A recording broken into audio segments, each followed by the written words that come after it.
Olá pessoal, boa tarde a todos e a todas. Estamos dando início a mais um encontro síncrono aqui do projeto Newton Cálculo 2. Bem, esse nosso encontro é o último encontro síncrono temático desse ciclo de atividades, tá certo? Na sexta-feira vocês vão ter a primeira sessão de monitoria, vou falar um pouquinho com vocês sobre isso. Mas antes, só lembrando a todos que é importante entrar com nome, sobrenome e curso, tá? Pelo Zoom. E para os colegas daqui, sempre tomar cuidado com a câmera, não passar na frente da câmera, tá bem? Eu vou... O colega, o Adriano, já colocou aí que tá presente, né? Tá bem. Tá bem. O pessoal, isso... Deixa eu tirar uma dúvida, eu vi que algum colega tinha colocado lá em cima. Aquele colega que prefere assistir pelo YouTube por causa da estabilidade ou algo assim, entra no Zoom, coloca que vai, escreve no chat que vai assistir pelo YouTube e pode assistir pelo YouTube, tá? O problema do YouTube é só que caso vocês tenham alguma dúvida, alguma passagem que vocês não compreendam, algo do tipo, vocês não conseguem de imediato questionar, né? Porque eu não consigo ver os comentários lá do YouTube. Mas, bem, se vocês preferirem ainda assim assistir pelo YouTube, não tem problema. Na questão da presença, vocês podem entrar e avisar que vão assistir pelo YouTube sem problema algum. Tá, eu vou ir aqui para o Moodle.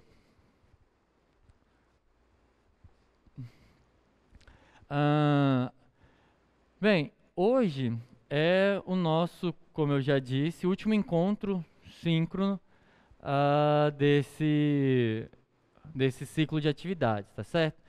E aí, se vocês lembrarem lá pelo planner, tem algumas atividades que vencem no final do ciclo. Algumas delas eu espero que vocês já tenham realizado, como estudo dirigido e coisas do tipo. Mas como as datas finais são basicamente, bem, a lista encerra amanhã, o estudo dirigido e a atividade de monitoria encerram no final de semana. Então vamos lá. Bem, a lista de exercícios, na sexta-feira, caso alguém não tenha assistido o encontro de dúvidas e exercícios da sexta-feira, eu dei várias dicas em relação à resolução da lista, tá? Então, para quem não viu, dê uma olhada lá. Dei dicas sobre a 1, a 2, a 3, a número 4. E além disso, bem, o conteúdo da questão 5 é o conteúdo da aula de hoje, tá bem? Então, fiquem atentos às datas. A lista 2 será entregue até amanhã, às 23 horas e 59 minutos. Lembrando sempre que a lista, ela fecha automaticamente. Então, vocês tomem cuidado com esse horário, porque se você entrar lá meia-noite e 10, não vai estar aberto, porque o sistema ele fecha automaticamente. Então, isso é importante. Sobre a sessão de monitoria, pessoal, na sexta-feira, essa sexta agora, vocês vão ter o primeiro encontro com os monitores. Como vai acontecer? Na sexta-feira, os alunos que vêm presencialmente, quando chegarem aqui, vão estar a equipe de monitoria. Tem 2 monitores que são responsáveis por uma exposição de algum exemplo, algum exercício para vocês. Então, a primeira parte da sessão de monitoria é essa exposição. Eu estou fazendo esse adiantamento, mas o professor Marcel, que é o coordenador da monitoria, ele vai estar aqui na sexta-feira e vai fazer esse papo com vocês. Mas adiantando algumas coisas para os mais ansiosos, na sexta-feira os monitores vão resolver aqui um exemplo ou 2, algum exercício. E após essa resolução, vocês vão ter mais ou menos 50 minutos para trabalharem com os monitores em exercícios variados, tá? Esses exercícios, eles vão ser tirados dessa lista aqui, que já está disponível. Se a gente voltar aqui na página, vocês vão ver que tem uma lista que é a atividade de monitoria. Antes que comece todas aquelas dúvidas de quantas questões eu tenho que fazer tudo, qual que eu tenho que entregar e todas aquelas outras perguntas típicas, vamos lá. Eu vou tirar essa dúvida e o professor Marcel vai repetir, mas nunca é demais. Essa atividade de monitoria, ela é uma atividade mais prática, tá? São exercícios mais simples do que os exercícios da lista, mas que ajudam vocês a praticarem. Tem 2 coisas em relação às atividades de monitoria. Primeiro, existe uma nota associada à atividade de monitoria. Como vocês obtêm essa nota? Essa nota é obtida quando vocês escolhem algum exercício por exemplo, questão 3, item E aqui. Vamos calcular esse limite. A minha sugestão é, escolham os exercícios de acordo com aquilo que vocês têm mais dificuldade, que vocês acham que é um conteúdo importante e você não entendeu bem. Então, sei lá, tem essa questão aqui que é semelhante à questão que estava na lista. Às vezes na lista você ficou com dificuldade. Tenta resolver essa daqui. Aí, bem, você vai escolher um exercício, resolver, ou um item de um exercício, vai resolver, vai vir aqui e vai submeter a sua tentativa de resolução. Ah, mas eu não consegui fazer nenhuma questão da lista. Não tem problema, tá? Você pode mandar a sua tentativa, o que você pensou sobre ela. Essa atividade de monitoria, vocês não têm a obrigação de acertar para receberem a nota. Então é até melhor que vocês escolham uma que vocês tenham dificuldade. Essa é a oportunidade de vocês realmente de errar, tá? Porque na lista, é claro que é importante que vocês acertem, a questão vai ser corrigida. Mas aqui, você poderia, bem, tem umas bem imediatas, né? Se você olhar, por exemplo, faça o esboço e descreva a superfície a seguir. Aí você olha 1, letra C. Nossa, isso aqui é imediato, sei fazer. Aí você manda isso, bem, você vai ter a nota, mas pouco vai ter contribuído realmente para você aprender algo novo, tá? A ideia da atividade de monitoria é que vocês pratiquem aquilo que vocês têm dificuldade. Ah, estou com dificuldade em calcular derivada parcial. Pega um exemplo aqui que você acha difícil, tenta fazer, não sei se está certo, se está errado, envia aqui.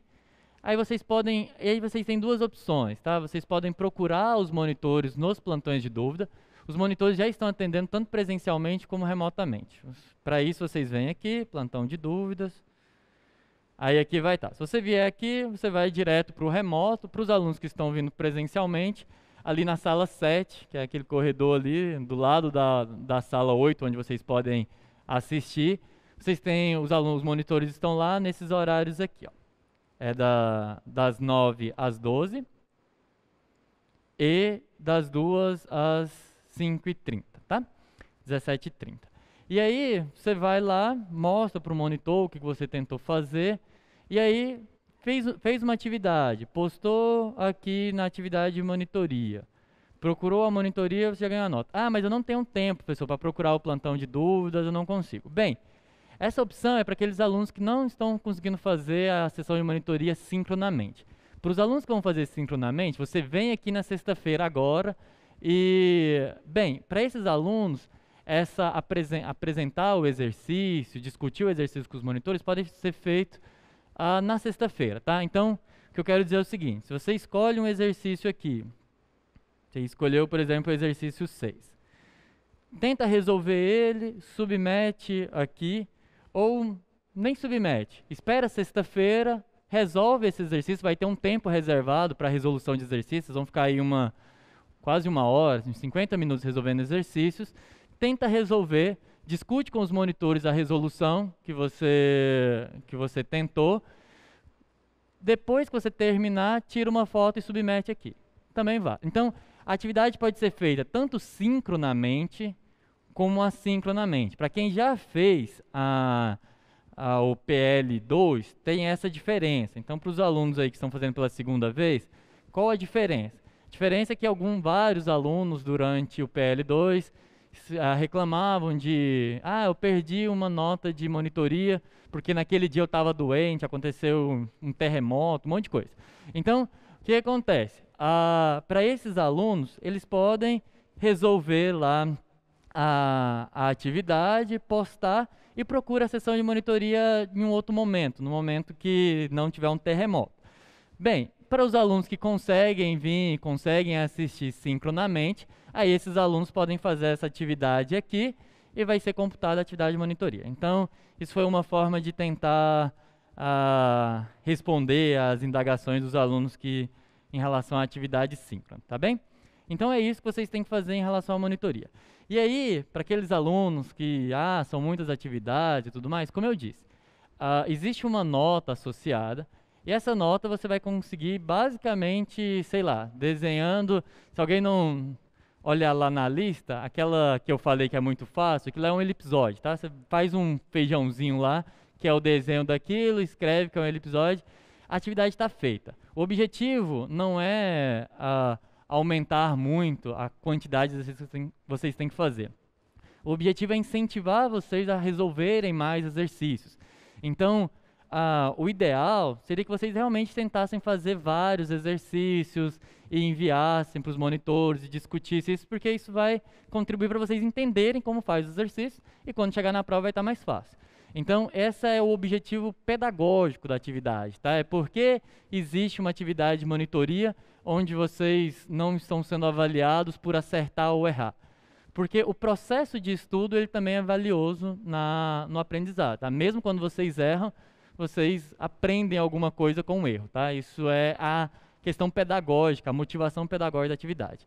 Para os alunos que, bem, não tá nem aí para essa questão, podem simplesmente fazer a atividade e não vai ser prejudicado, tá bem? Pode fazer o mais simples, o mais rápido, não tem problema.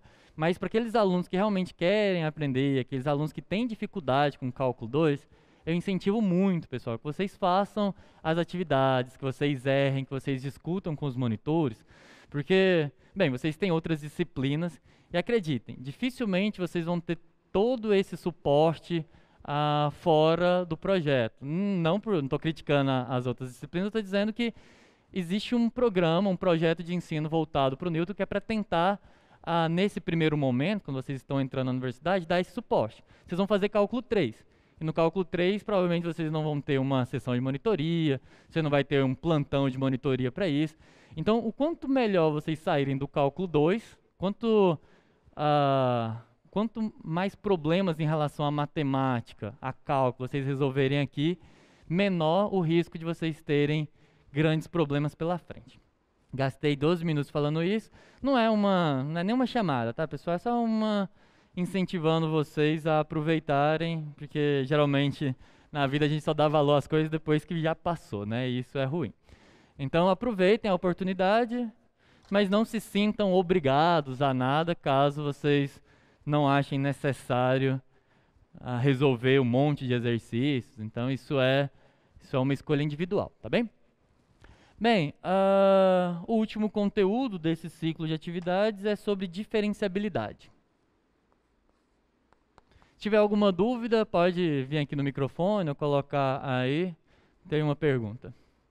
Professor, boa tarde. A monitoria de sexta vai ser na hora da aula? Sim. Para os alunos do vespertino, no horário normal, às 14h50, e para os do matutino, às 11h10. Mesmo horário, mesmo local, tudo igualzinho, tá, pessoal? E aí, para os alunos do Zoom... Oi? É verdade. Bem, os dados de acesso para o Zoom são diferentes, tá? Eles foram enviados pelo SIGA e acho que está no Moodle também. Então está lá no Moodle, a hora que vocês entrarem naquele link sessão de monitoria, o link é outro, tá? Então é só esse detalhezinho aí, me corrigiram aqui no fórum. Então só para os alunos do Zoom, o link é outro, mas o horário é o mesmo. E vai estar no Moodle e no SIGA. Eu ia falar alguma coisa antes, deixa eu ver... Bem, quando eu me lembrar, eu aviso vocês. O conteúdo da aula de hoje é diferenciabilidade.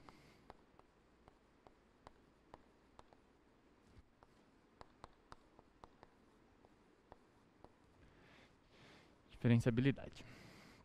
É o conteúdo final e é o tema lá da última questão da lista de vocês. Bem, para entender o conceito de diferenciabilidade, eu gosto sempre de voltar um pouquinho no que a gente tem no caso de funções de uma variável, tá? Porque quando eu falo de uma função que vai de algum subconjunto do Rn em R, eu nunca disse que esse n não podia ser 1, tá? Então, as funções do cálculo 1, elas se tornam casos particulares e pouco interessantes das funções de várias variáveis. E no cálculo 1, você tem a derivada, e aí quando alguns professores, a depender de com quem você fez cálculo 1, falam assim, ó, essa função é derivável no ponto.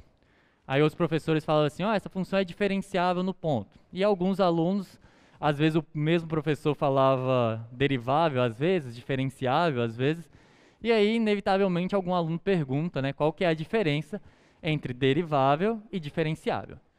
possuir derivada e ser diferenciável. O professor do cálculo 1, para não entrar muito na discussão, diz que é a mesma coisa. Porque, de fato, em funções de uma variável, ser derivável e diferenciável é a mesma coisa. Nas funções de várias variáveis com n maior do que 2, isso muda um pouco. E aí a gente precisa entender melhor. O que é... Então, bem, no encontro passado, eu falei para vocês de derivadas parciais.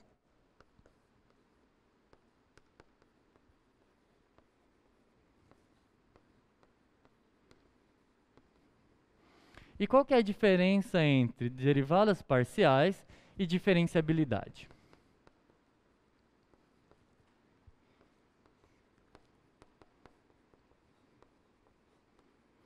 Bem, no caso, quando n é igual a 1, que o professor diz que é a mesma coisa, de fato é a mesma coisa, o que acontece é o seguinte. Lá vocês consideram funções, consideram um ponto. Ser derivável ou diferenciável é uma propriedade local. Você tem um ponto, f de x0, x0, f de x0. Tá? Quando eu falo que uma função de uma variável é derivável, eu estou dizendo que ela é derivável em todos os pontos, mas eu sempre pergunto assim, a função é derivável no ponto x0? Então, a derivada é a existência do limite, né? Derivada. A derivada de uma função ela é definida como um limite, que no caso dessa função específica, a derivada em x0 é dada pelo limite de f de x mais h menos f de x sobre h, ou seja, o limite dos quocientes newtonianos, ou o quociente de Newton, que é basicamente eu dou um incremento, olho para a f em x mais um incremento e depois... Então, derivada, possuir derivada significa a existência desse limite. A noção de diferenciabilidade, ela é uma noção um pouco mais geométrica. A noção de diferenciabilidade, ela é a seguinte. E aí vocês vão entender por que no cálculo 1 é a mesma coisa. Dizer que uma função é diferenciável em um ponto significa que ele possui um espaço tangente naquele ponto. Significa que naquele ponto a função e o seu espaço tangente, que no caso de funções de uma variável, esse espaço nada mais é do que uma reta tangente. Essa daqui é a reta tangente. Significa que nas proximidades do x0, quando eu dou um zoom aqui em torno do x0, eu não consigo diferenciar a função da reta. Significa que a função pode ser linearizada. Então, a diferenciabilidade tem a ver com essa propriedade geométrica de que existe um espaço tangente, uma reta tangente, um plano tangente, um espaço tangente, naquele ponto que aproxima muito bem a função. Então, agora, só que aí vocês vão chegar na seguinte conclusão. Mas, professor, se a função é derivável, ela tem reta tangente. E é exatamente por isso que em funções de uma variável, ter derivada e ser diferenciável é exatamente a mesma coisa. Porque toda função que possui derivada possui reta tangente, logo as duas coisas são iguais. Então, entenda, a diferença diferenciabilidade é essa propriedade geométrica do ponto de ser suave. E o que é ser suave? É exatamente você conseguir encostar ali um plano tangente, definir um plano tangente. Derivada é o limite que a gente definiu. Tem uma pergunta, diferenciabilidade se relaciona a derivadas parciais pelo quociente de Newton? É quase nesse sentido. A gente vai chegar... Existe um limite também para a diferenciabilidade, mas antes eu vou mostrar por que são duas coisas diferentes agora, tá? Eu vou mostrar que existir derivadas parciais não garante essa existência do espaço tangente. Então a gente vai precisar ir um pouquinho mais além das derivadas parciais para entender essa propriedade geométrica. Como que eu vou fazer para mostrar isso para vocês? Considere essa função aqui, ó. xy igual a... Na verdade, ela é... Para quem ainda está com dificuldade lá nas questões da lista, prestem bastante atenção nesse exemplo aqui, que pode ajudar vocês em uma das questões de lá.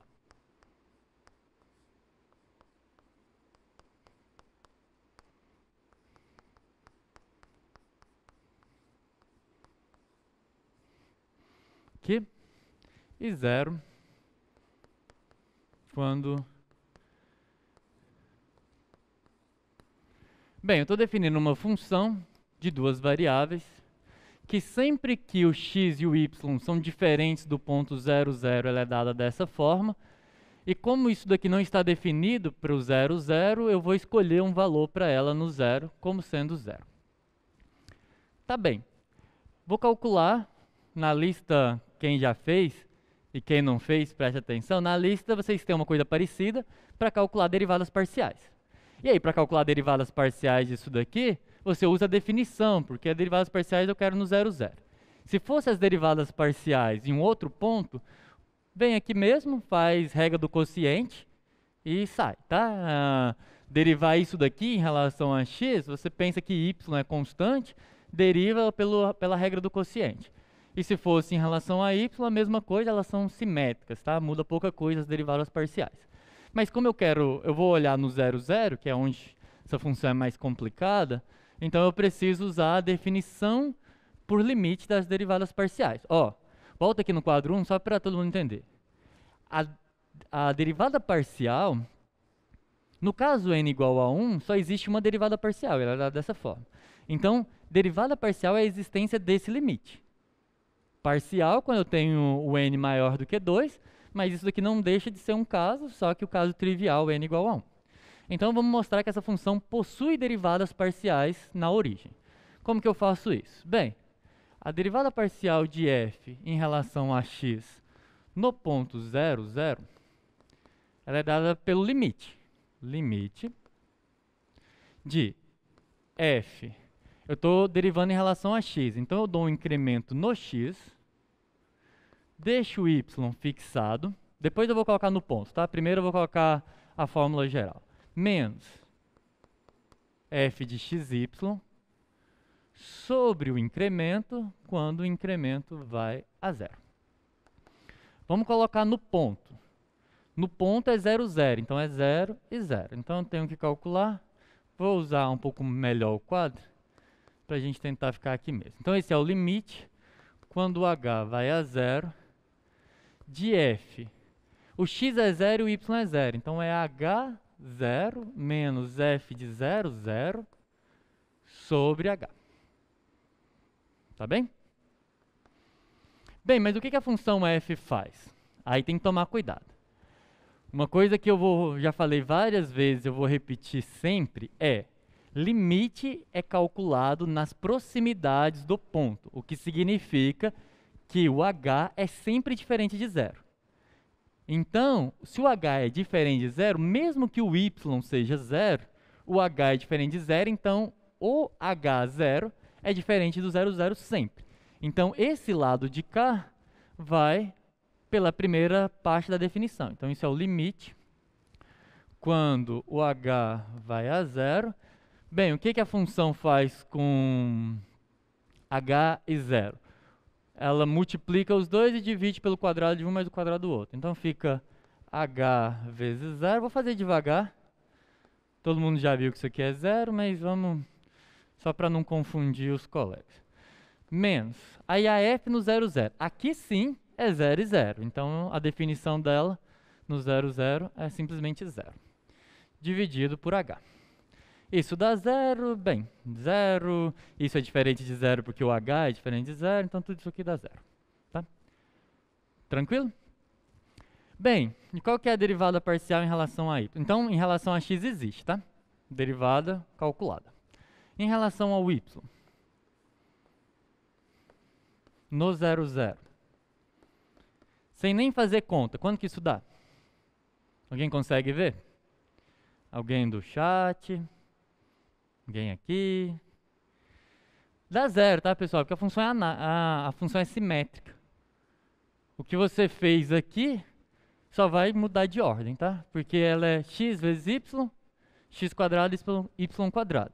O que significa que a hora que você chegar aqui, a única coisa que vai acontecer vai ser 0 vezes h, 0 ao quadrado mais h ao quadrado. Então a conta é a mesma. Então dá 0. Então existe a derivada parcial em relação a x, existe a derivada parcial em relação a y. Ok. Então, teoricamente, essa é uma função que possui as derivadas parciais. Se fosse em cálculo 1, eu diria assim, não, então tem plano tangente, a função é contínua e tudo mais. Só que aqui é um pouco mais complicado, tá? Vamos ver se essa função é contínua, pelo menos. Antes de pensar em plano tangente, vamos ver se ela é contínua. Bem, o que é ser uma... Bem, essa função aqui, ela obviamente é contínua em todos os pontos x e y diferentes do 0, 0, porque isso daqui é contínuo. O problema pode acontecer só no zero, né? Passando daqui para cá, é que ela pode não ser contínua. Aqui ela é contínua, eu tenho que ver o que acontece aqui. Como é que eu faço para saber se ela é contínua aqui? Eu calculo o limite dela vindo para esse ponto e tem que coincidir com a definição se ela for contínua. Então eu preciso calcular qual o limite de f de x e y quando o x e o y vão para 0, 0. Pela definição da função, isso é calcular o limite quando o x e o y vão a 0, 0. Qual a definição da função que eu uso? De novo, limite é calculado nas proximidades, nunca no ponto. Então, se é nas proximidades, esse ponto é diferente desse. Então, é a primeira definição. Então, é o limite de x, y sobre x² mais y².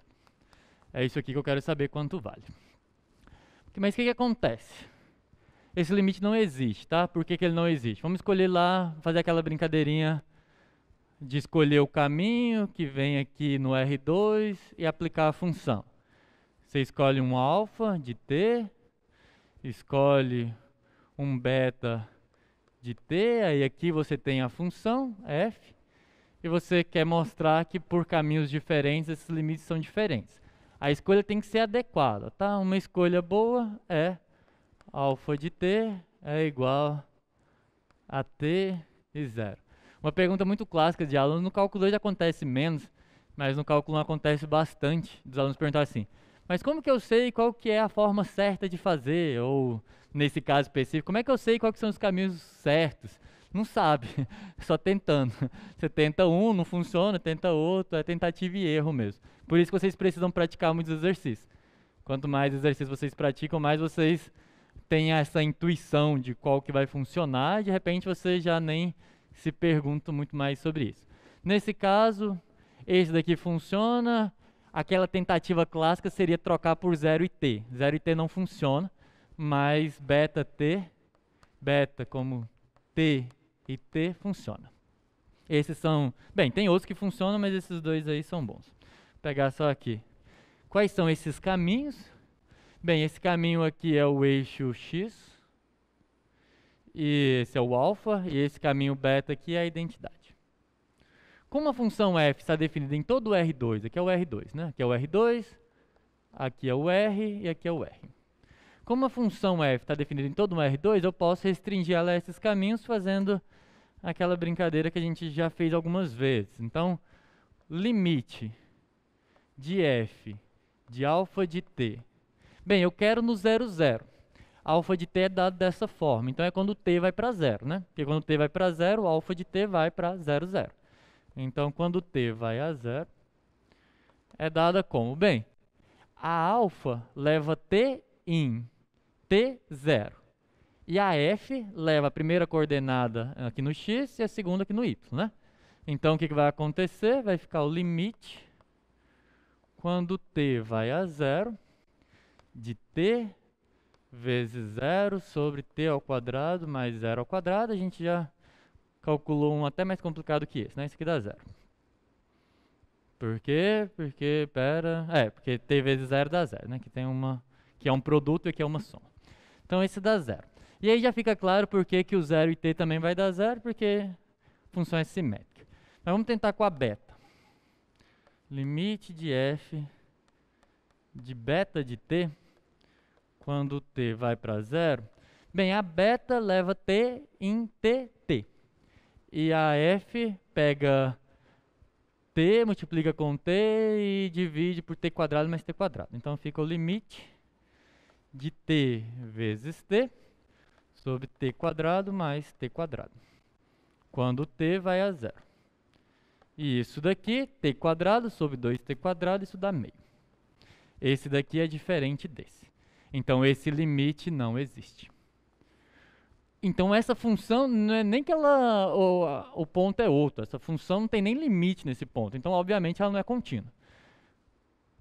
Para ser contínua você tem que ter o limite. E além de ter o limite, você precisa que coincida com a função no ponto. Mas essa aqui nem limite tem. Então ela não é contínua.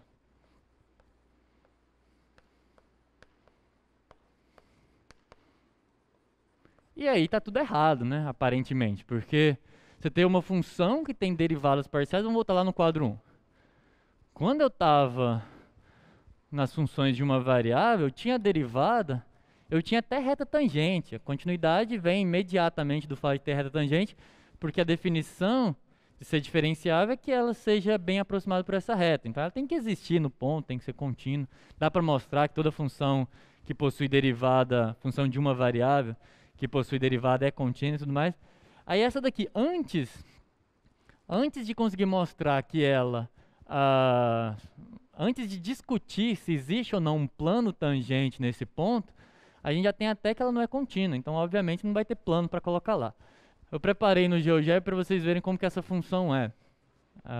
Essas construções é facinho, tá, pessoal? O GeoGebra é muito bom para vocês entenderem. Se vocês olharem aquela lista de monitoria lá, voltar aqui, ó, tem a lista de monitoria, um monte de questões, né? Essas primeiras aqui ajudam muito se vocês colocarem no GeoGebra. Vale a pena. Depois, se vocês quiserem umas dicas, eu posso gastar um tempinho falando mais como vocês constroem, tá? Mas o que acontece? O que eu mais queria em relação a essa função, que é a função x, y, x ao quadrado, é mostrar o que acontece aqui no 0, 0. Se vocês observarem, você tem umas retas aqui, que é essa reta meio que eu calculei, está aqui em cima. Aí você tem que sobre o eixo x e o eixo y, ela é constante igual a zero. E é bem óbvio que não dá para colocar um plano tangente bem aqui no zero, né? Porque você nem sabe aonde ela está. Se ela está aqui embaixo, se ela está lá em cima. Ela se comporta muito mal aqui em torno da origem. E por isso ela não tem plano tangente. Então, de fato, essa função é um contra-exemplo para o fato de que derivadas parciais implicam plano tangente. Professor, também poderíamos provar que o limite não existe, substituindo, sendo m uma constante adequada e comparando... sim, sim. Essa técnica, Manuel. O Manuel fez uma pergunta que é a seguinte. Quando você quer calcular esses limites, essa é uma forma bem mais geral de fazer essa demonstração por caminhos diferentes. Uma demonstração, eu acho que na sessão de monitoria, o monitor vai fazer uma coisa parecida com vocês, que é a seguinte, você escolhe uma alfa, coloca um índice m aqui, tá? Que ela é assim, ela é t e mt. Quem que é o m? Não, vou descobrir quem que é o m só lá na frente, quando eu precisar mostrar que são diferentes. Você calcula com um m arbitrário. Observa que esses dois são casos particulares dessa, no caso m igual a 0 e no caso m igual a 1. Mas a ideia do Manuel é, você calcula o limite com essa, vai ficar dependendo do m, e aí você mostra que para escolhas adequadas do m, um é diferente do outro. Essa é uma técnica muito mais avançada desse tipo de demonstração, e funciona, tá, Manuel? Eu não entro muito nos detalhes, porque, em geral, essas soluções genéricas deixam um pouco confuso alguns alunos, mas funciona assim, tá? Você pode... É uma forma de, em vez de você ficar na tentativa e erro, você já vai direto com o t e o m de t e depois só escolhe adequadamente. Funciona assim e é mais eficiente do que você ficar tentando fazendo tentativa e erro. Mas é um pouco mais abstrato e também você vai ter que ter um pouquinho de uma sapiência lá no final para conseguir encontrar os MCs, mas funciona assim. Alguns casos são mais fáceis, alguns mais difíceis. Mas tá, então o que a gente concluiu é que derivadas parciais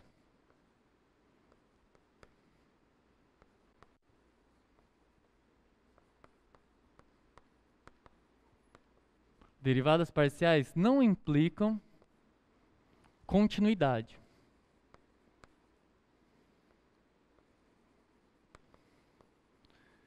E diferenciabilidade é mais forte do que continuidade, porque diferenciabilidade, além de ser a ideia de que a função é suave no ponto, então ela tem que pelo menos ser contínua. Você tem continuidade e você ainda tem a possibilidade de colocar o plano tangente no ponto. Então tem que existir o ponto para começar. Então, derivadas parciais, se não implica nem continuidade, também não vai implicar diferenciabilidade.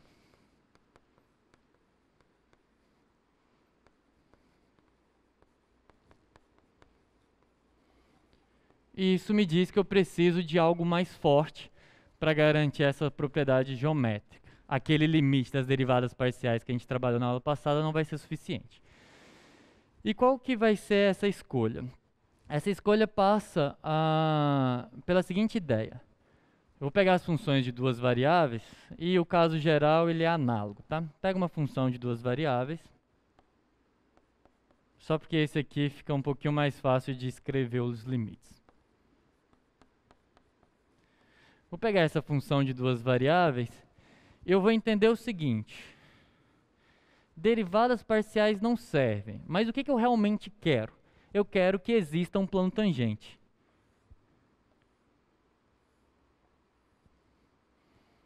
Lá no cálculo 1, ter as derivadas, ter a derivada no caso já era suficiente, mas aqui a gente já viu que não é. Mas o que eu realmente quero é que num ponto x0 e y0 eu possa colocar um plano tangente. Mas é na proximidade.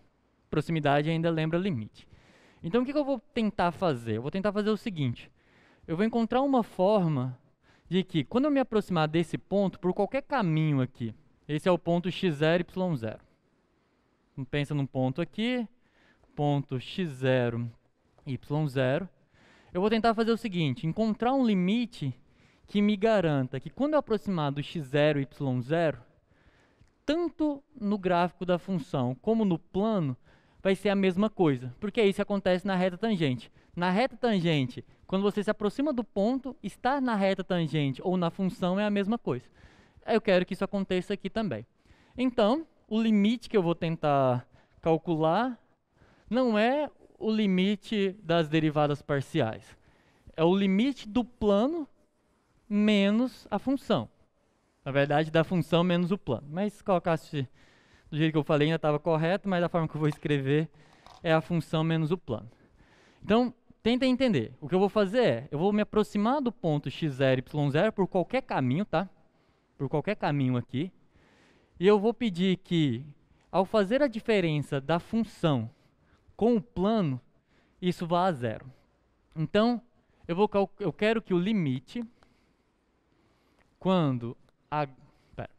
Depois eu coloco quem que é os índices. Bem, o que é a função nas proximidades do x0 e y0? É você pegar a função x0. Se está na proximidade, então tem um incremento no x0. Mas não é uma derivada parcial. Eu posso estar um pouquinho próximo do x0, mas eu também posso andar na direção do y0. Então, vai ter que ter um h e um k. Não é mais só um incremento. Bem, isso daqui, o que é?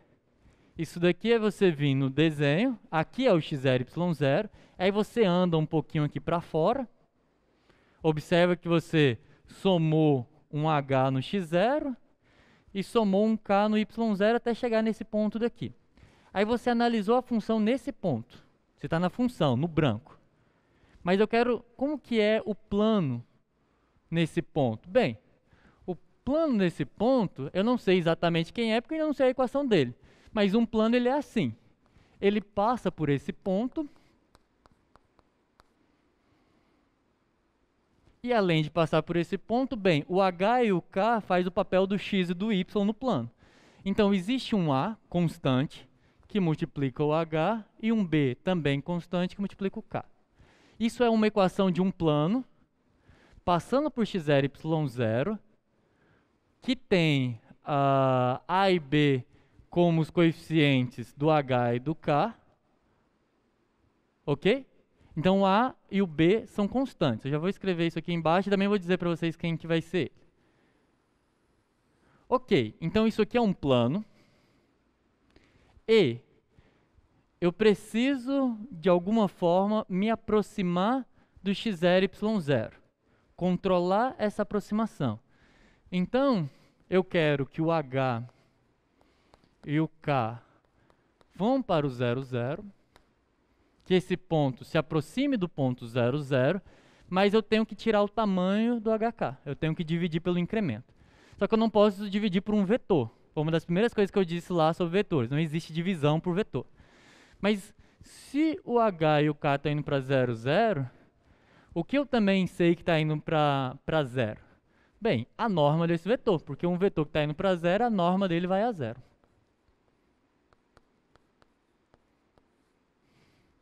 E quanto que eu quero que seja esse limite?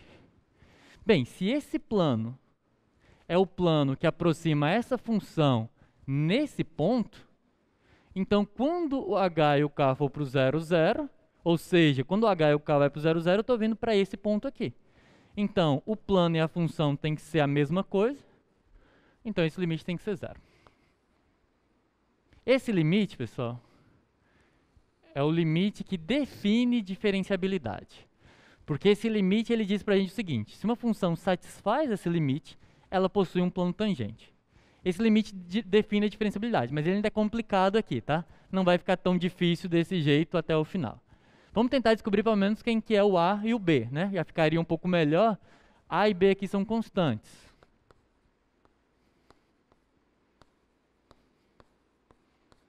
Se a gente descobrir quem que é, já fica um pouco menos estranho, né? O limite que eu tenho que calcular. Já tem uma raiz quadrada, então ficaria melhor se eu soubesse quem que é o A e o B. Mas eu sei quem que é o A e o B, tá? Porque se esse limite existe, ele existe em todos os caminhos. Que é exatamente isso que a gente usa para mostrar que não existe, né? Para mostrar que não existe, eu escolho dois caminhos que são diferentes. Por quê? Porque se existe, em qualquer caminho tem que ser igual. Então, em particular, nos caminhos H e 0, que vai para o 0, 0, esse limite existe, então esse aqui tem que existir também. Mas esse daqui é x0 mais h.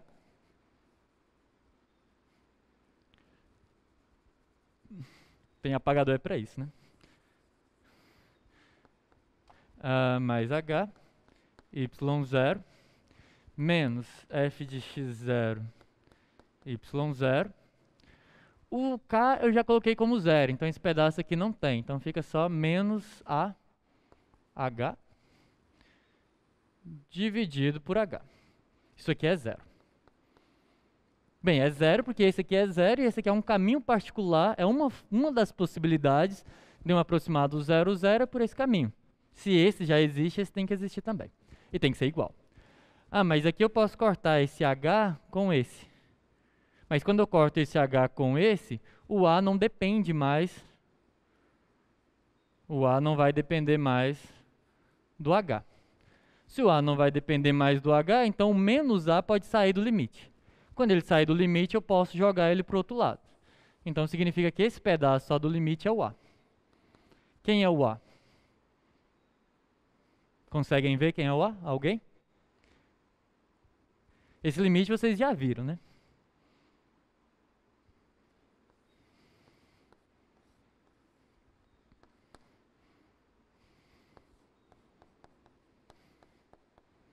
Concordam? Esse limite é o limite que define a derivada parcial em relação a x. E qual que é o outro? Aí o outro acho que vocês vão acertar, né? Nem que seja no chute, mas vai. Se fosse para chutar, quem vocês chutariam que é? Final do ano, chegando na época da mega da virada, vamos ver se vocês estão bons de chute.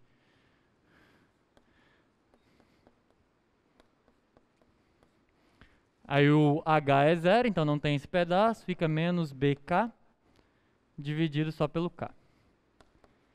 Se vocês não entenderam porque eu coloquei só o h aqui, tá, pessoal? Eu fiz meio rápido. Mas é porque se o k é 0, então aqui sairia h ao quadrado mais 0 ao quadrado, a raiz quadrada disso. Seria o módulo do h, mas não importa muito, porque eu posso considerar que esse h é positivo. Porque se ele existe, existe em qualquer direção, eu posso tomar ele positivo. Então o natural é de se esperar que a mesma coisa vai acontecer. Eu vou cortar esse K com esse K, o B pode ir para o outro lado. Então o B também é a derivada parcial, só que agora em relação ao y. Tá? Então são esses, a gente já melhorou um pouquinho, né? Já não é mais tão absurdo, já não é mais tão feio. A gente já pode até escrever uma definição, né? F do R2 em R é diferenciável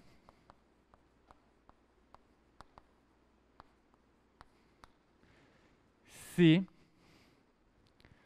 o limite de f de x é diferenciável em xy, se diferenciabilidade ainda é uma propriedade local.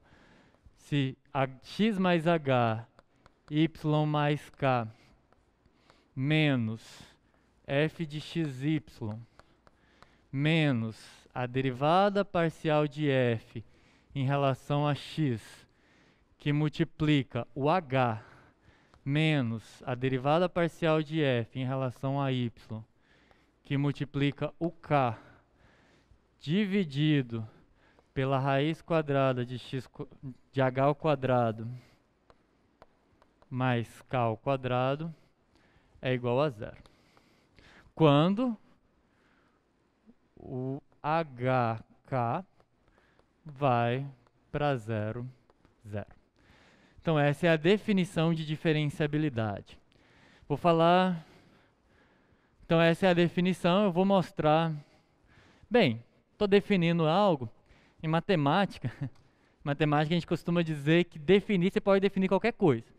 Agora, se a definição é boa, vai depender das propriedades que ela traz, né?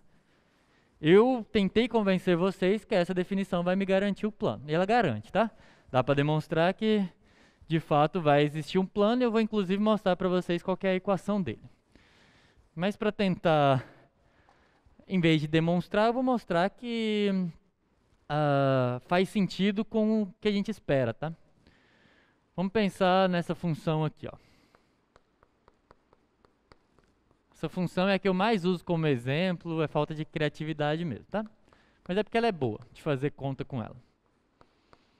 Eu gosto dela, então vamos usar ela. Essa função, a gente já viu infinitas vezes.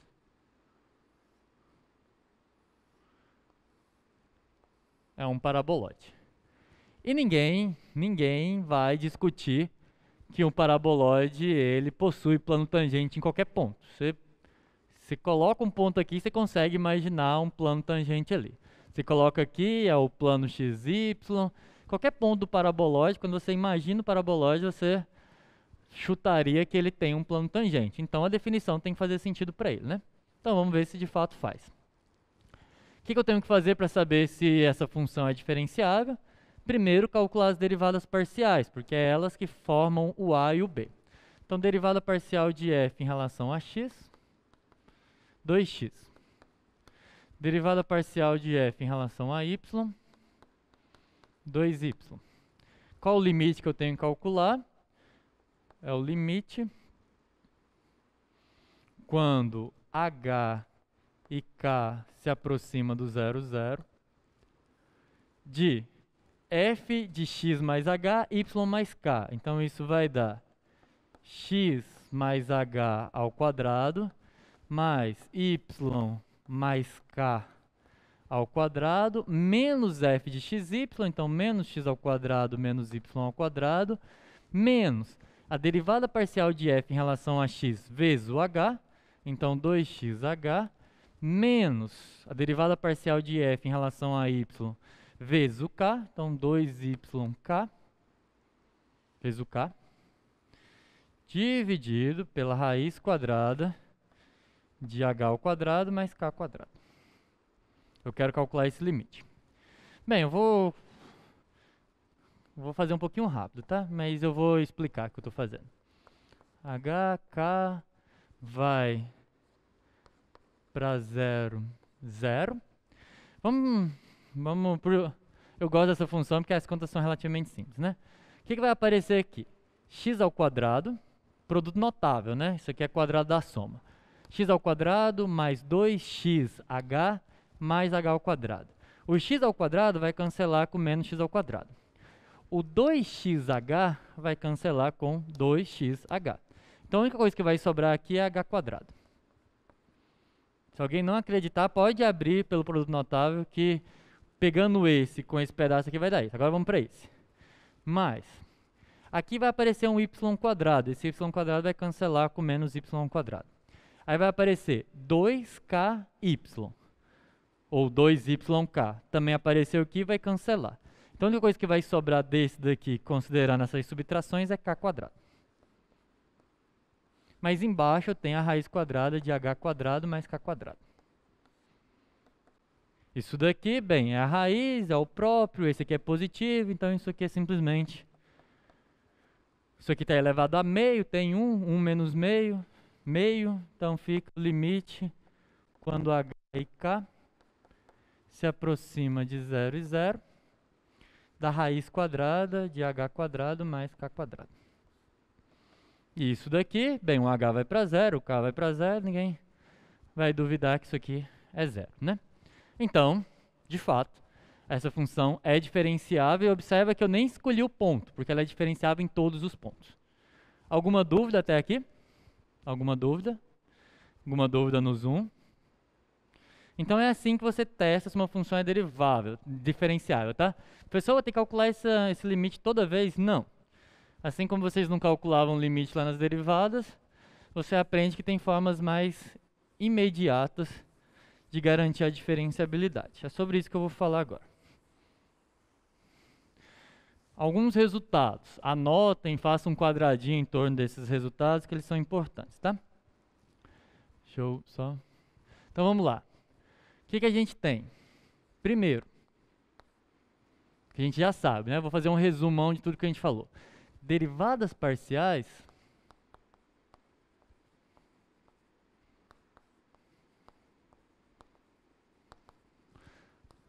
não implica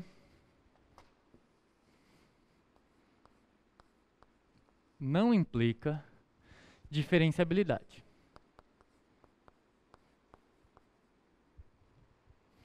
Professor, você pode relembrar o H e K? Tá bom, posso sim.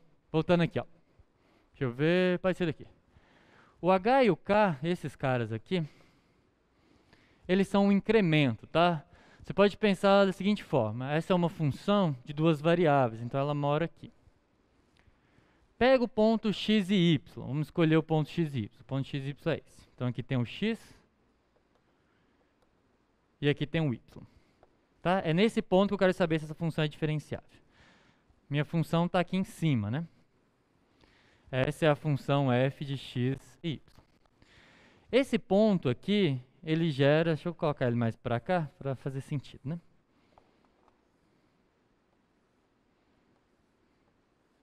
Esse ponto aqui, ele é a projeção de um ponto daqui, então ele gera esse ponto na função, tá? No gráfico da função. Então esse daqui, aqui é o f de xy. E é nesse ponto que eu quero saber se essa função é diferenciável, ou seja, se ela possui um plano. O que eu faço? É aquele problema que eu falei para vocês lá nas aulas sobre limite. Quando você vai se aproximar de um ponto no R2, você não tem só a direita e a esquerda como é na reta, você tem uma série de possibilidades. Como que eu posso descrever essas possibilidades? Da seguinte forma, um ponto que está aqui pertinho, ele é x mais h e y mais k. É isso, né? Porque observa, eu ando um pouquinho aqui, aqui está o h, o x mais h, perdão. Eu ando um pouquinho aqui, e aqui está o x mais k. Então, o h e o k, eles são incrementos. Tinha só um incremento no caso das funções de uma variável, No caso de funções de duas variáveis, tem dois incrementos e, obviamente, no caso de n, você vai ter h1, h2, h3 até hn como incrementos. Isso é uma forma de eu me aproximar. Quando eu faço esse h e k, isso aqui tem todas as possibilidades, tá? Tem ele aqui, aqui, aqui, por qualquer reta, por qualquer caminho, você sempre pode escrever dessa forma. Conforme você faz o h e o k se aproximar de 0, 0, independente de onde você esteja, o que você está fazendo é diminuindo essas circunferências até que em algum momento você está infinitamente próximo do x e do y. Então, o h e o k, eles são os incrementos que eu dou na função para olhar ela na vizinhança. Ficou claro, Júlio? Ficou? Qualquer dúvida aí, podem perguntar. Ok. E aí ficou claro? Júlio entendeu. Então tá, a gente já viu que derivadas parciais não implicam diferenciabilidade.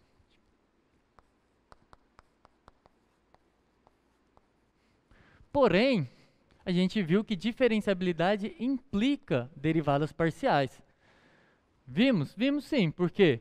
Porque quando eu coloquei esse limite aqui com o a e o b, a gente viu que restringindo aos caminhos h0 e 0k, o a e o b tem que ser as derivadas parciais. Então, esse limite já implica as derivadas parciais. Então, diferenciabilidade implica derivadas parciais. Segundo, bem, a diferenciabilidade implica continuidade, tá? Isso a gente vai assumir. Não é difícil de mostrar, mas não tem por que ficar fazendo esse tipo de demonstração, mas podem acreditar, tá? Diferenciabilidade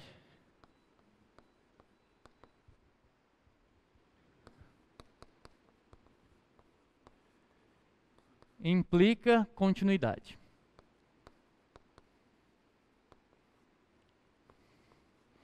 Então, se a função é diferenciável, ela tem um plano tangente e ainda é contínua naquele ponto. Mas tem um jeito mais fácil, tá, pessoal, de você garantir a diferenciabilidade sem calcular o limite.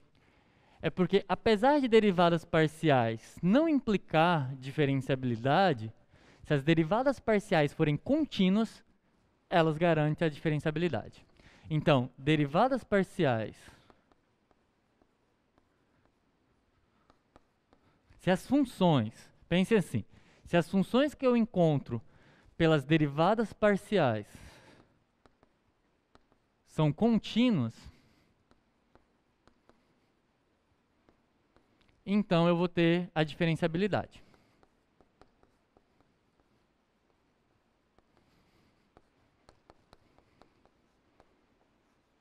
E a pergunta que pode surgir é o seguinte, mas isso, diferenciabilidade, garante derivadas parciais contínuas? Não.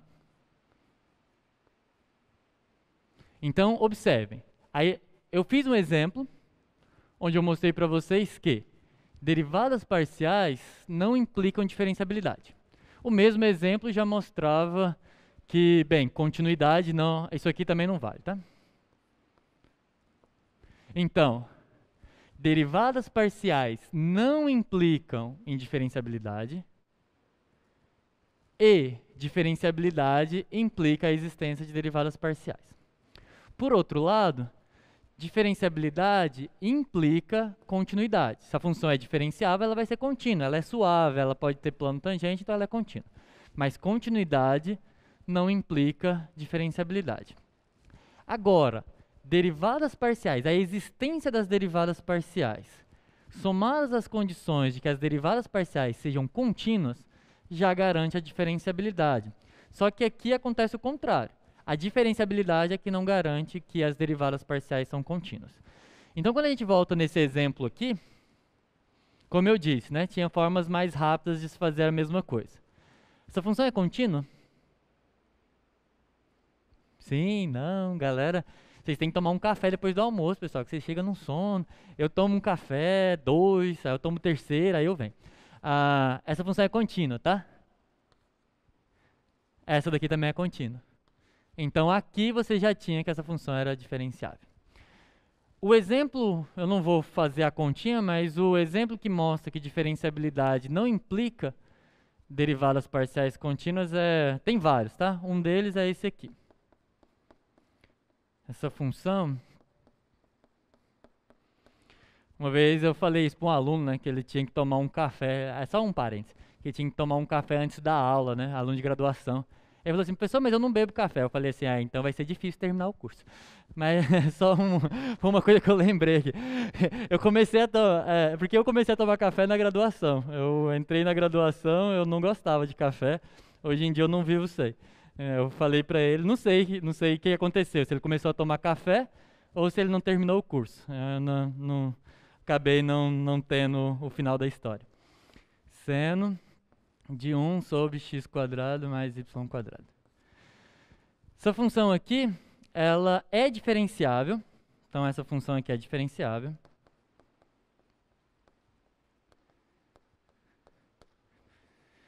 Mas ela não possui derivadas parciais contínuas, tá? Então esse é um exemplo. Vamos ver se dessa vez o GeoGebra vai colaborar com a gente. Tá, deixa eu voltar aqui. Opa. Hoje esse... Pera aí, rapidão, vai dar. Não vai dar não. Não sei o que. Deixa eu dar um...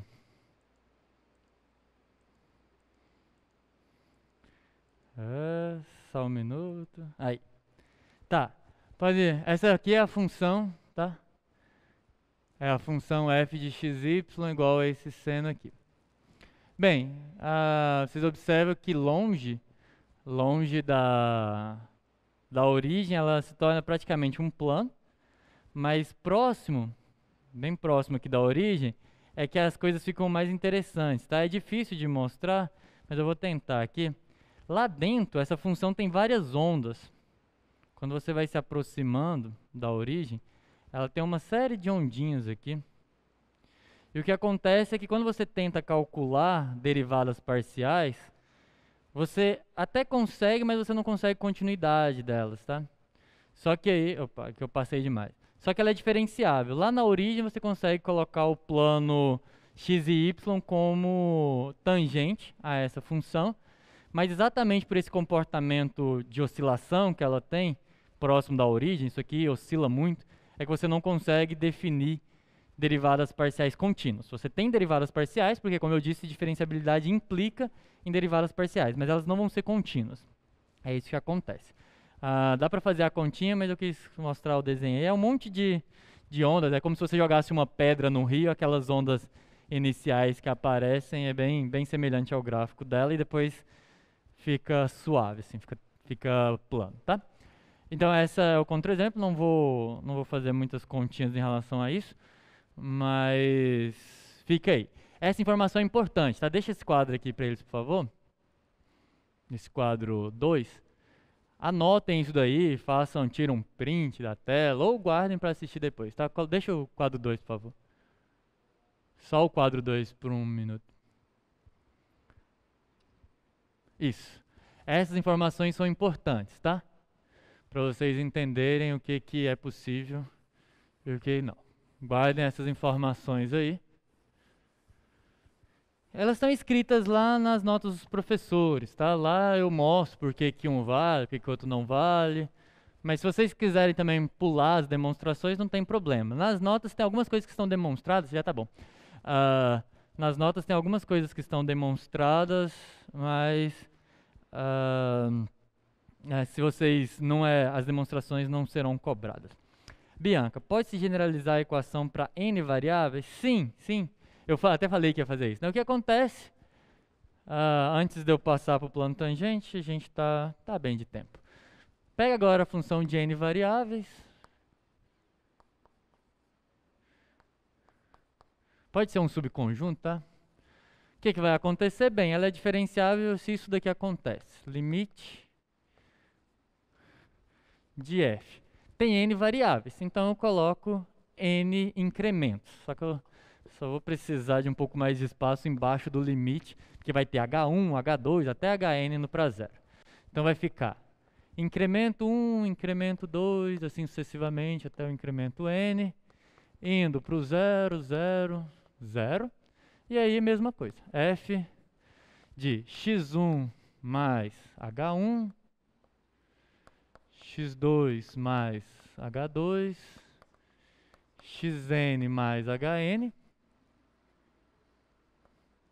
menos f de x1 até o xn. E aí o que vai aparecer? Vai aparecer, tem derivada parcial de f em relação a x1, que multiplica o h1. E aí vocês já entenderam, né? A ordem é a mesma. Derivada em relação a x2, por aí vai, até derivada parcial de f em relação ao xn, o hn sobre a raiz quadrada de h1 ao quadrado mais h2 ao quadrado. É muito análogo, tá, pessoal? Só que se eu chegasse aqui e escrevesse isso, vocês iam... Não, hora de trancar o curso, né? Então não é... Por isso que eu não faço desse jeito. Então, mas é a mesma coisa. Quando você entende o caso com duas variáveis, olhar para isso não fica tão esquisito. A única coisa que eu fiz foi aumentar e colocar os H. Mas o problema é que se eu definisse o caso geral para começar, a galera ia... Ah, tá, tem que dar zero, né? Ainda faltou um zero aqui. Esse limite igual a zero. Por isso que eu não faço, mas é a mesma coisa. Só que eu acho mais intuitivo fazer para o caso 2 e depois... Exato, é muita informação na expressão, né? Por isso que eu só deixo no finalzinho e generalizo. Tá, o que eu quero fazer agora com vocês? Agora eu quero falar sobre o plano tangente. Porque agora eu disse que se a função é diferenciável, ela possui plano tangente. Eu preparei um vídeo para vocês, onde eu vou falar um pouquinho de como encontrar esse plano e depois a gente faz exemplos, tá? Então, vamos acompanhar aí, o vídeo é curtinho. Eita. Sobre o plano tangente. Vou voltar. Pera. Olá, pessoal. Neste vídeo falaremos sobre o plano tangente e a reta normal ao gráfico de uma função diferenciável de duas variáveis.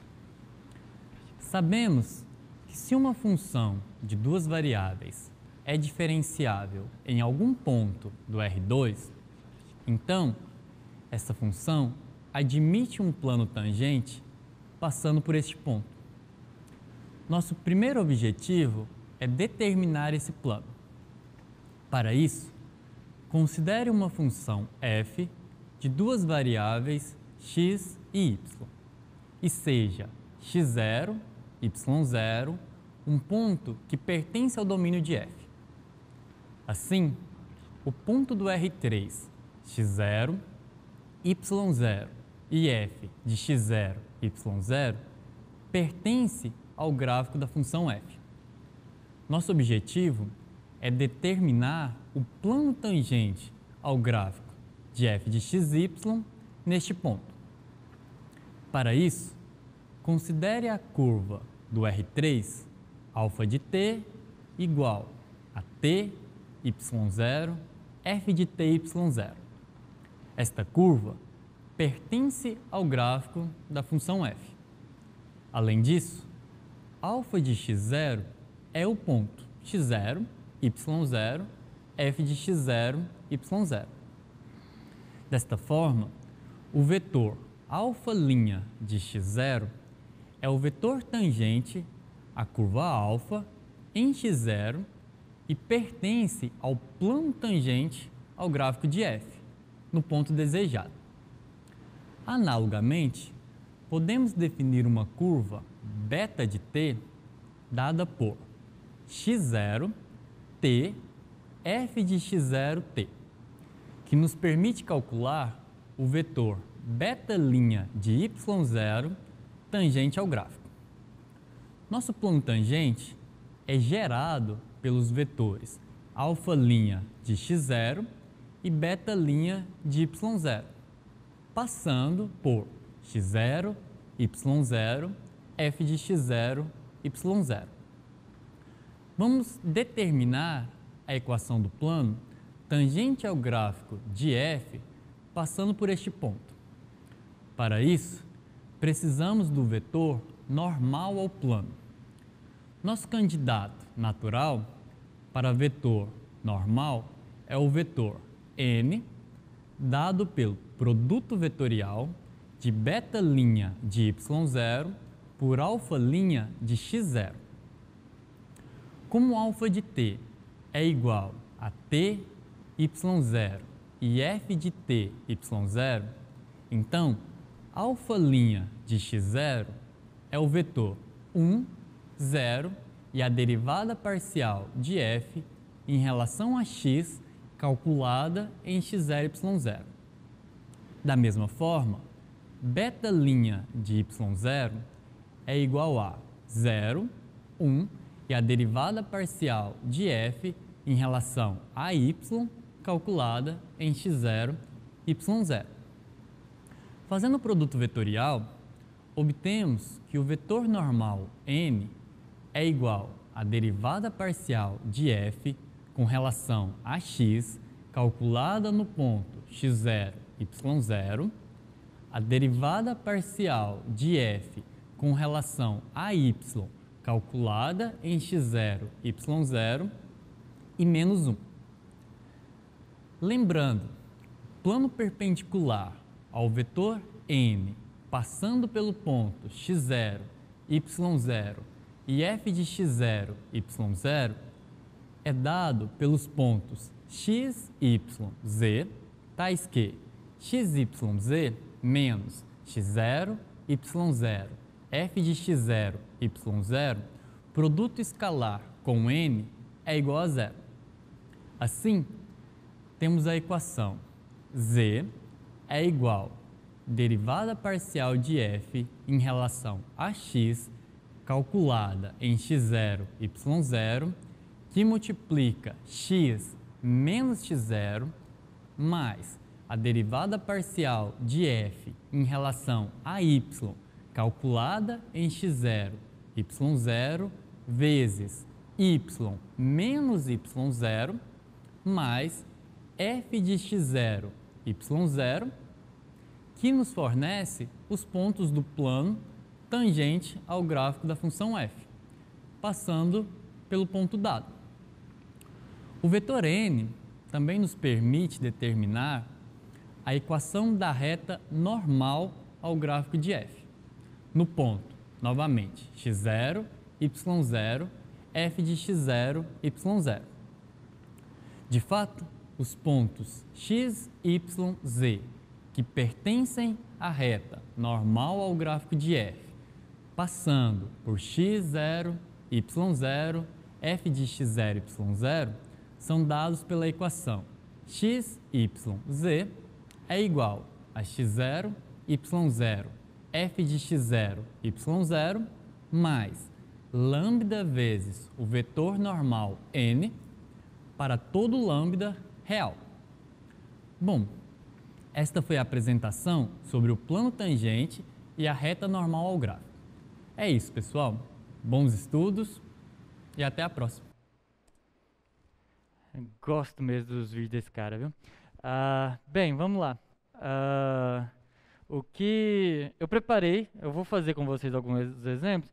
Bem, se vocês lembrarem na lista de exercícios, que ainda não fez, a última questão é para encontrar um plano tangente. Então, uma função de duas variáveis, ele pede o plano tangente um ponto aqui. Vou fazer alguns exemplos com vocês. Antes eu preparei aqui alguns exemplos, esse daqui é no GeoGebra. Então, o que vem a ser o plano tangente à reta normal? O plano tangente, como eu já expliquei, dado um ponto de uma função de duas variáveis, é aquele plano que tangencia a superfície lá. E a reta normal é a reta que passa por esse ponto e é normal ao plano dado. Então aqui, o plano rosa é o plano tangente e essa reta preta é a reta normal. Se eu soltar aqui, ele vai percorrendo a superfície. E em cada pontinho aí você tem a reta normal e o plano tangente. Você pode mexer aqui, você vai ver que esse plano está sempre normal, tá? Ele anda lá e tal. Você pode mudar também a função, para não falar que eu só faço essa, vou fazer a outra. Colocar um menos aqui. E ver, essa aqui é a mais bonita, né? Essa daqui não dá para desenhar no quadro. Aí você solta, você vai ter lá a reta normal e o plano tangente. Observe que em todo ponto está definido, porque essa função ela é diferenciável em todos os pontos. Então, na lista de vocês pede o plano tangente, tem alguns exercícios que pede a reta normal, ou que pede os dois. Coisa importante, tá? Coisa importante no sentido de caiu na prova do semestre passado, então é importante mesmo. Tá, mas então vamos lá como que você encontra plano tangente e reta normal. Pega uma função, vou fazer um exemplo, tá? F de x, y. Vou escolher uma função um pouquinho mais complicada, não tem que desenhar mesmo ela, então vamos pegar algo do tipo x² seno de x mais y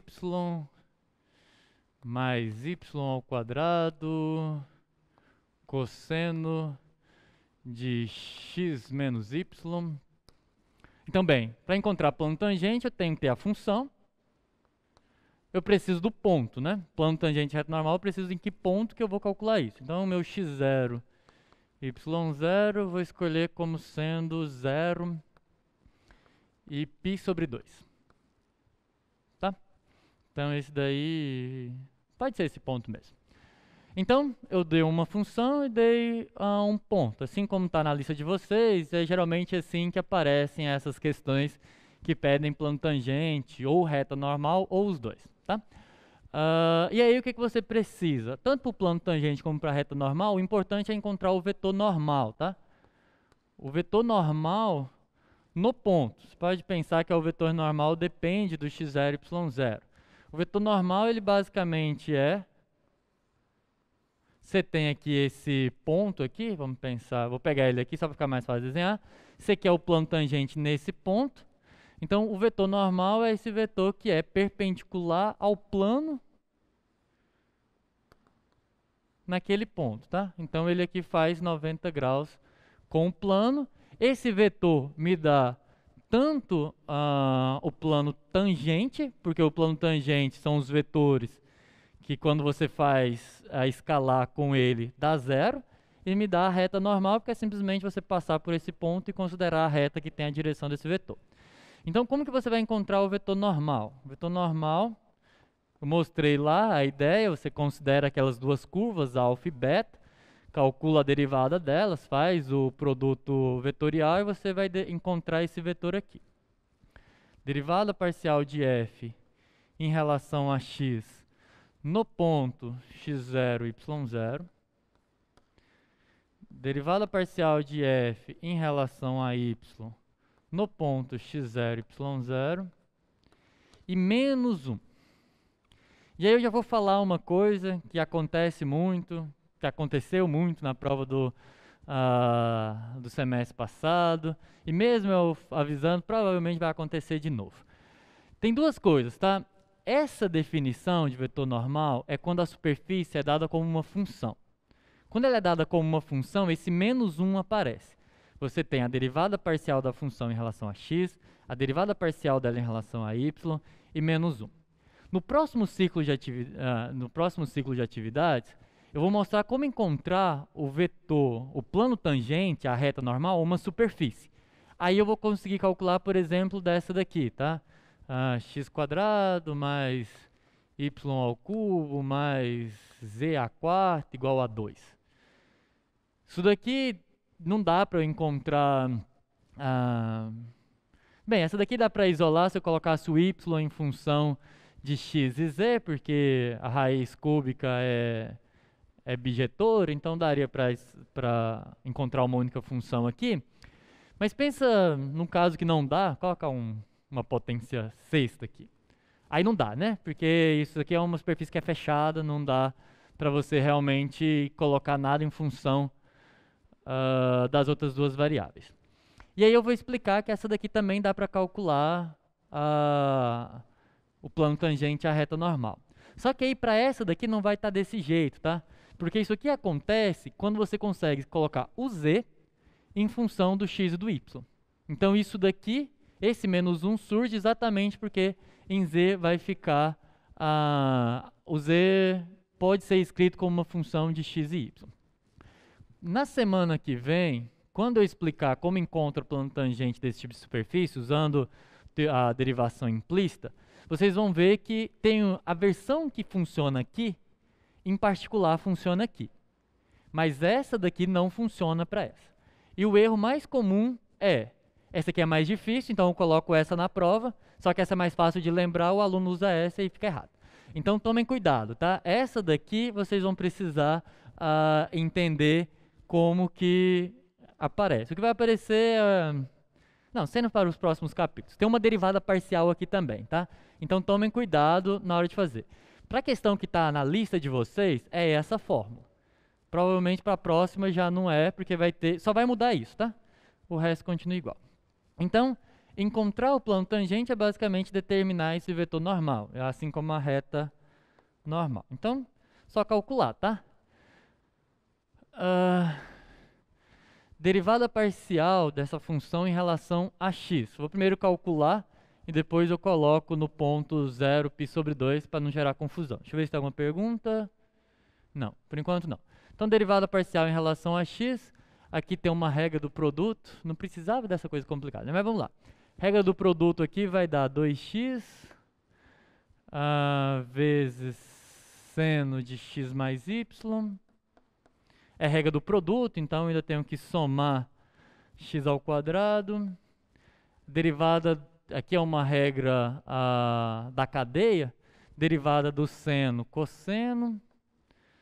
Aplica no x mais y. Derivada da de dentro em relação a x. Bem, o y dá 0 e o x dá 1. Então fica só isso mesmo. Então, mas ainda tem que derivar essa, né? Em relação a x, meu Deus, vai ficar um pouquinho grande, tá? Em relação a x, isso daqui é uma constante, então fica mais y ao quadrado. Derivar isso, regra da cadeia, derivada do cosseno menos o seno. Seno de x menos y. Essa é a primeira coordenada do meu vetor normal, tá? Fazer um caso mais complicado, às vezes é bom para praticar derivadas parciais. A gente fez pouca continha, vou ter que colocar como uma coluna. Então essa é a primeira coordenada do meu vetor normal. Vamos para a segunda coordenada. Vou derivar em relação a y. Em relação a y, isso aqui é uma constante, então fica x². Derivada do seno em relação a x tem uma regra da cadeia, vai virar cosseno. Regra da cadeia, dentro vai ficar x mais y e fora fica só 1. Então, é isso, mais. Aí aqui, em relação a y, tem uma regra do produto, né? Porque aqui esse e esse depende de y. Então, deriva em relação a y, fica 2y cosseno de x menos y mais y ao quadrado. E aí, pela regra da cadeia, deriva o cosseno, fica menos o seno. Vai ficar... Só que aí, quando eu derivar aqui dentro, né, a derivada de dentro seria menos 1. Então, volta a ser mais aqui. Entenderam? O primeiro menos vem do menos seno. E depois, quando você usa a regra da cadeia, vai ficar menos 1 aqui. Então, fica somado seno de x menos y. Essa é a segunda coordenada. E a terceira é menos 1. Essa é fixa, porque eu estou falando de uma função. É esse menos 1 que causa muito probleminha na hora de resolver exercício. É menos 1. Se eu colocar 1, funciona? Só se você mudar o sinal de todo mundo, né?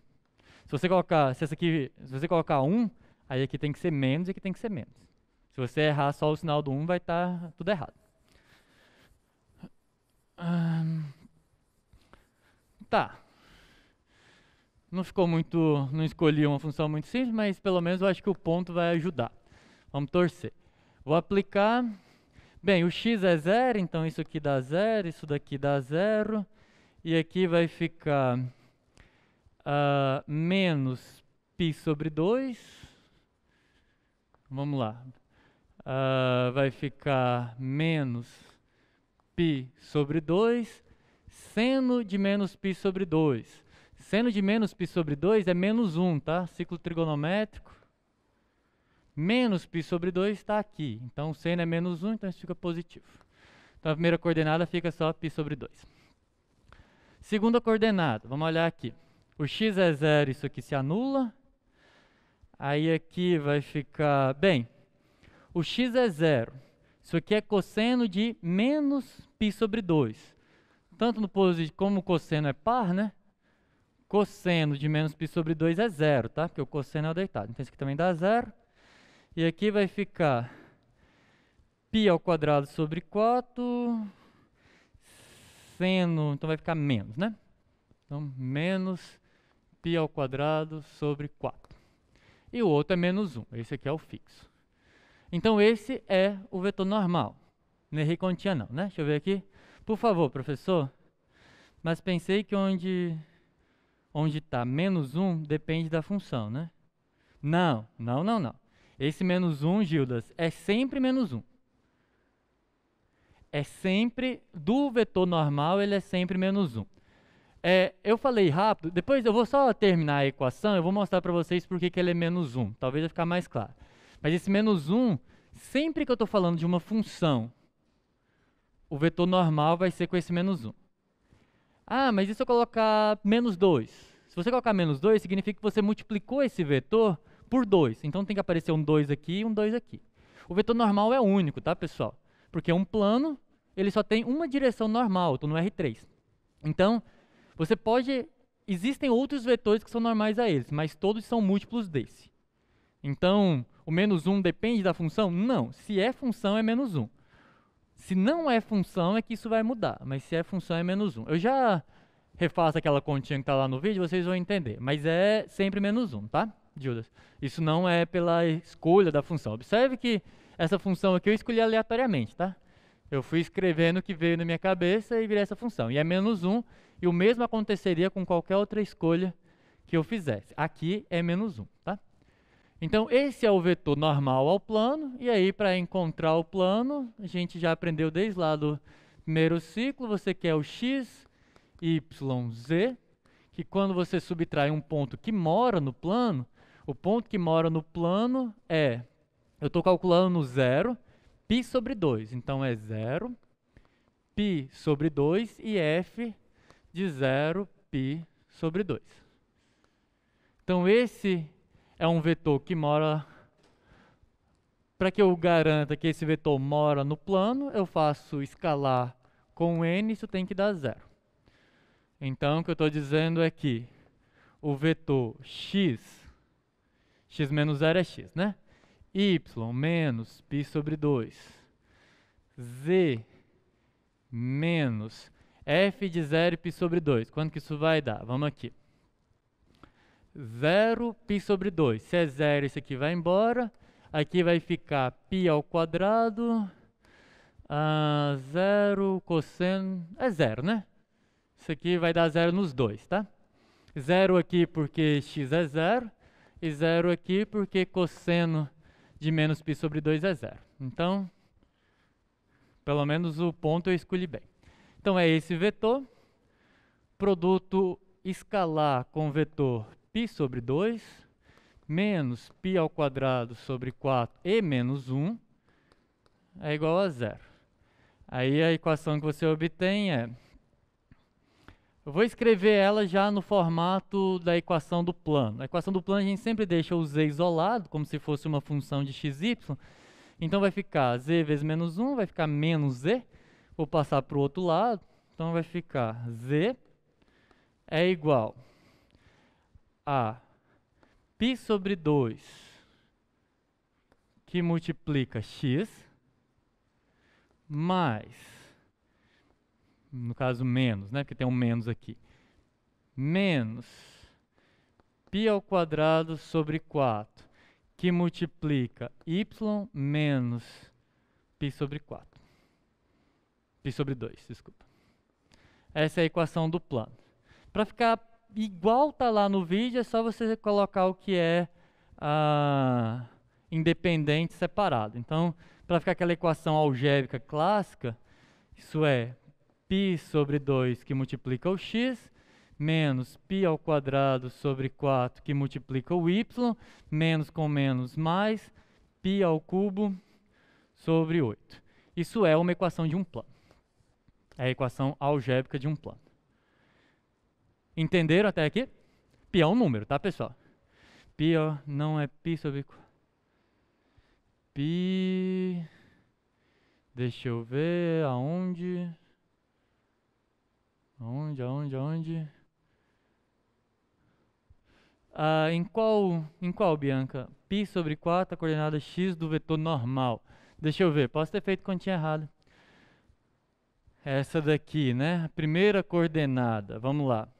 O x é 0, então isso se anula, isso se anula. Aí aqui no y, está correto. Droga. Não, o ruim, perdão. Você está correto é bom, eu é que vou ter que corrigir lá. É porque o y é π sobre 2, né? Então vai ficar π ao quadrado sobre 4 e esse menos vai cancelar com esse. Então aqui é π quadrado sobre 4. Está correto, obrigado, Bianca.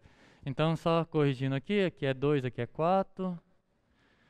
Aqui é 2 e aqui é 4. Aqui é 2 e aqui é 4. Obrigado. Todo mundo entendeu? É porque tem um y quadrado aqui, né? E aí esse y quadrado, ele dá π quadrado sobre 4 e esse menos se cancelou porque é seno de menos π sobre 2. Obrigado. Então essa é a equação do plano. Vou fazer a equação da reta. A gente tem pouco tempo, mas eu vou tentar tirar essa dúvida do Gildas rapidão.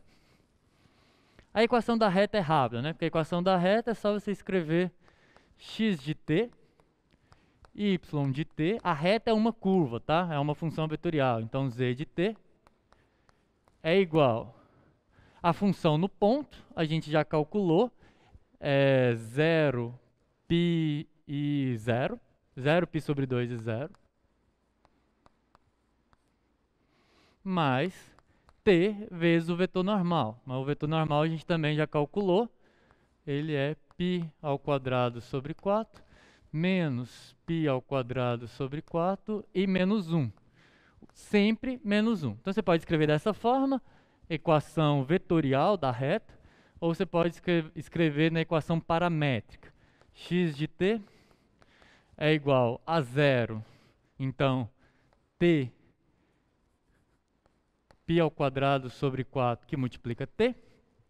Y de t é igual a menos π ao quadrado sobre 4t mais π sobre 2. E z de t vai ser menos t. Então, é sempre essa. Agora, respondendo... Tá, explicando o que acontece. Quando que não é menos 1? Não vai ser menos 1 quando eu estiver falando de superfícies, tá? Porque vai aparecer uma derivada. Mas para eu explicar quando vai aparecer um valor diferente do menos 1, sem falar de vetor gradiente não dá, sem falar de... A gente vai precisar de um pouquinho mais de conteúdo. Na segunda-feira que vem, eu vou explicar como que esse vetor normal fica para as superfícies.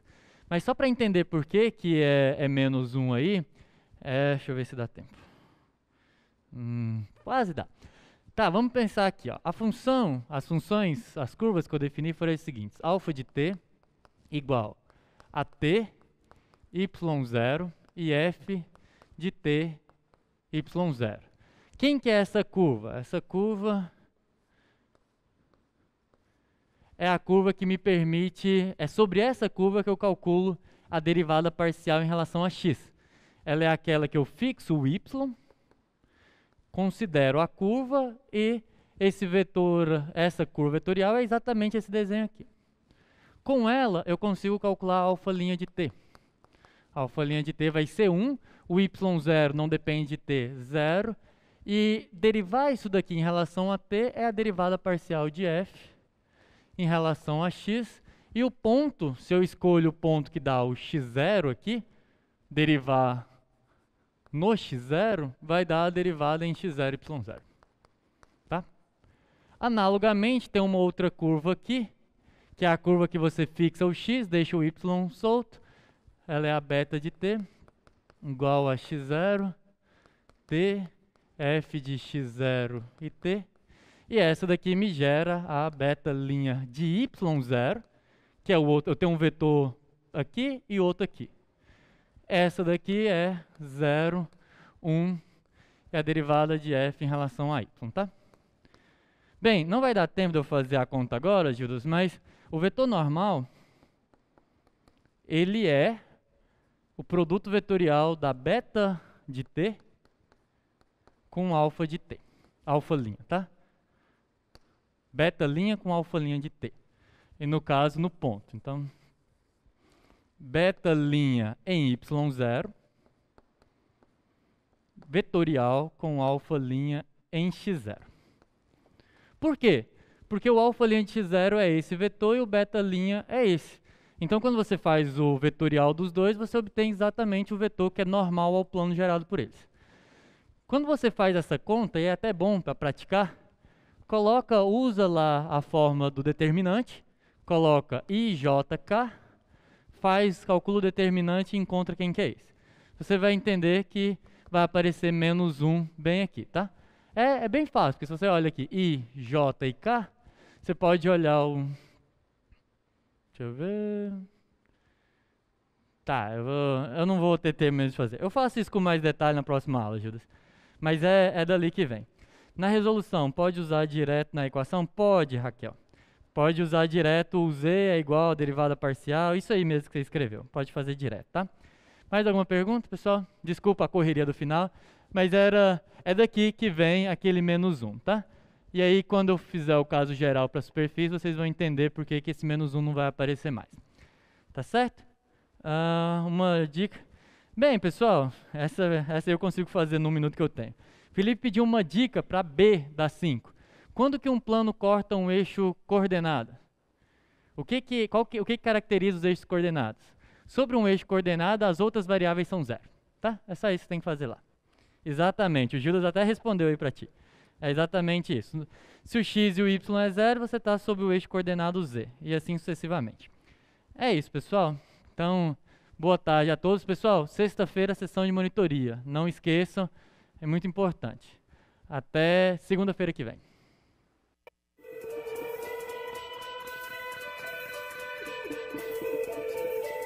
O que você achou da aula de hoje?